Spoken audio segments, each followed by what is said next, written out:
Let's get this out of the way first.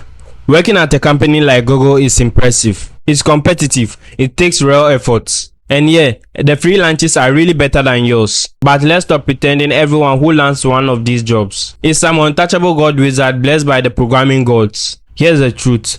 Most FAANG devs aren't that special. They are regular guys who figured out how to beat a specific interview system. That's it, they studied late code until their brain went down. Memorized dozens of tree traversal patterns and just said enough in the system design round 2. Sound like they know what they were doing. They are not smarter than you. They are not better than you. They passed a very particular test, one that looks like almost nothing like software engineering.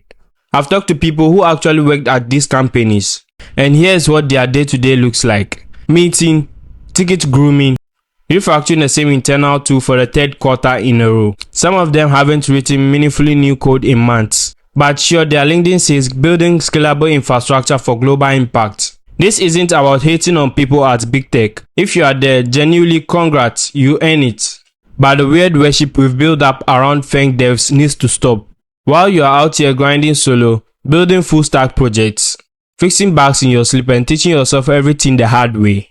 Some dev at a big tech company is spending their afternoon reviewing a PR that changes a font size. And almost nobody talks about the developer at a small startup who actually solve real user problems, ship features in days and build an entire product from scratch. No billion-dollar logo behind them, but that's real engineering happening every day.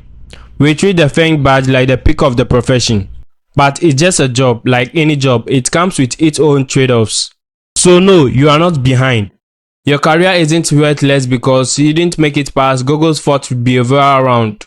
The real flex isn't the logo. It's solving problem, building things, and getting a little better every day. FAANG devs do that. Non-FAANG devs do that. You can do that too. Thanks for watching. I believe in you. Subscribe.